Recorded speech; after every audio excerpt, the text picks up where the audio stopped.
Are you our next rockstar developer? No. Could you please provide us with your latest hobby projects on GitHub? No. In the hunt for a new Ninja developer, is it you? No. What is a link to your blog posts? Stop! I just want to code at work, get home, play with the kids, eat some chips, fall asleep on the sofa watching Dr. Phil. Have you felt the same way sometimes? Maybe I get those questions at the interviews. Or maybe I felt the pressure from the surroundings to be this superhuman, at least if you're a software developer. Just get a grip of the audience here. Any software developers in the house, please raise your hand. Quite a lot. Well, keep them up, please. So please take down your hand if you think that you're a crappy developer. So there goes a few one. The other one, please keep them up. So please take down your hand if you think that you're a pragmatic programmer, learning a new programming language each year, reading a book a month, continuously investing in your knowledge portfolio.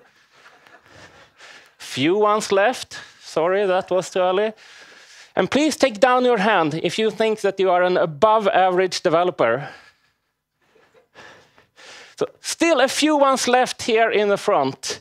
The average developer, like decent developers without being fanatics, welcome. This talk is especially for you. And of course, welcome to the rest of you as well. So I'm Tobias Modig. I'm a consultant at Satirus, currently acting as a developer coach at Funnel. And this is a mediocre developer. Tribute. So let's start with a spin back to those recruiters hunting for developers. So what are they after? What do they really want? I mean, what is a Ninja developer? Is it like sneaky little developers hiding in the shadows, waiting for the right moment to jump out, just to add some code when no one notices? I'm sorry, we use Git. We can see that you've been there even if you use your stealth mode.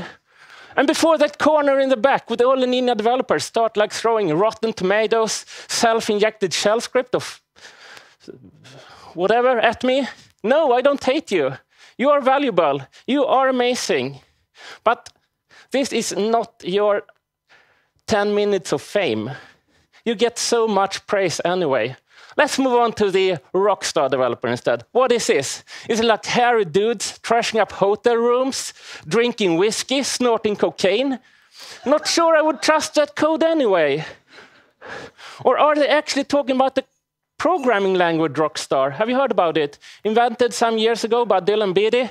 So Rockstar is a computer programming language designed for creating programs that are also hair metal power ballads.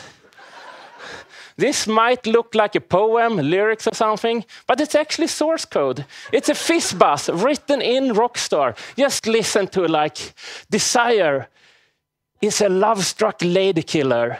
My world is nothing. Fire is ice. Hate is water. Until my world is desire. Build my world up. Oh my, this is deep. This is so beautiful. But of course, I am ranting here. We all know what the recruiters are after. They are looking for the crème de la crème, the top-notch developers, the best of the best.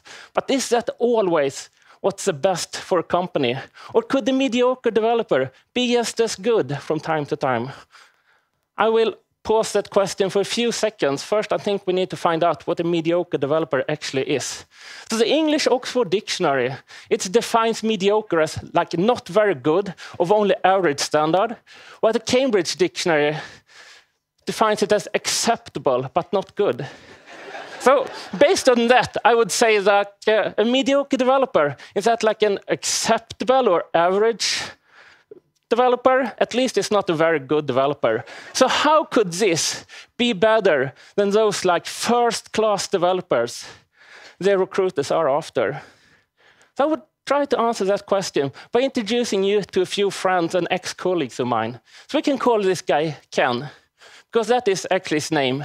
And we worked together at one of our big banks. And Ken is good at writing code. Of course, not as good as you Ninja developers there in the back, but he gets the job done. And he's great when it comes to like securities. And he loves Christmas trees. He even grows his own. And he has worked for 27 years at that bank. And I'm pretty sure that his code has touched like the most of your money. And this is another ex-colleague of mine. Let's call her Anna. So me and Anna, we worked together at one of the government agencies a few years ago. And Anna is great when it comes to like taking architectural decisions. But I think she's even sharper as a baller. And she stayed at that government agency for more than 15 years. And I can tell you that I think that you all use her program every year. And the third friend I would like to introduce you to is Roger. So Roger works within the medtech industry, and he has a domain knowledge that is like insane. I have seen him explain medical stuff to doctors. And he knows his programming as well, but probably not as good as he knows his skiing. And Rogers, he has worked with that same product since 1990. That's more than 30 years. And I can assure you that his code has saved the life on someone you know. And these three, they have a few things in common. I mean, they have made such a great impact for their employer for so many years. They are easy to work with. They share their knowledge for free, and they get the job done. But they also value other things in life apart from like their job and programming. And I would guess that they get less invites connection in at the LinkedIn each year together than most of you get invites every month. And I don't think a recruiter would call them like ace or rock star, something like that. And I can bet my next salary that no one of them sleeps with a pragmatic programmer under their pillow. And about the pragmatic programmer, that is an amazing book. It really changed my career. But it also put a lot of pressure upon us developers that we should always keep up. We should be a little bit better than the average. We should continuously learn and invest. But that doesn't work for the mediocre developer, right? Because we want to watch Dr. Phil in our spare time, not getting frustrated trying to learn Haskell or something. So that's why I believe that you all should have the time to develop your skills at work within that regular 40-hour week. I mean, I don't think a doctor gets the same question during a job interview like, could you please provide us with a few clips of your hobby surgeries?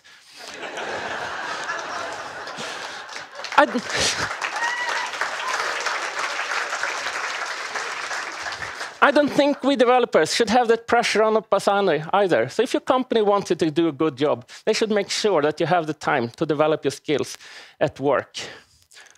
But that was actually a sidetrack. Back to my friends. I actually got a fourth friend. Let's call him John Doe, because that's like obviously not his name. And John, he actually checks most of the boxes for being a real rock star. I mean, he is brilliant. And me and John, we worked at the same company, but he left because he was bored. I mean, programming Java, that's so 2004. And that's the most of John's career. Like taking a job, making a great impact for 12 months, getting bored, quit, getting home, inventing a new programming language, running out of money, taking a new job, making a great impact for 12 months. You know, endless loop. And maybe my friend John is not like all you great ace developers out there, but I still have not met one single rockstar developer who has contributed half as much to their company in the long run as Ken, Anna, or Roger has done. So the next time you are planning to hire a new developer at your company, think about it. Who will benefit your company most in the long run? Is it if you manage to tangle my friend John for the next 12 months? Or should you rather aim at finding the next Ken, Anna, or Roger? No right or wrong answer there. But just as a small advice from me to you, that a mediocre developer might be exactly what your company needs from time to time. So please don't cut them out just because they don't aim for being in that spotlight. And about that spotlight, I would like to end this talk by actually giving them exactly this spotlight. So maybe I ask all of you with the ability to stand up, to get up on your feet and get a big round of applause.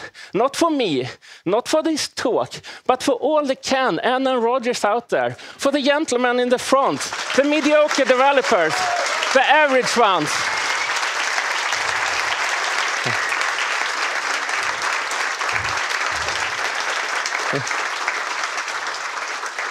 Because now it's their time to shine. Thank you.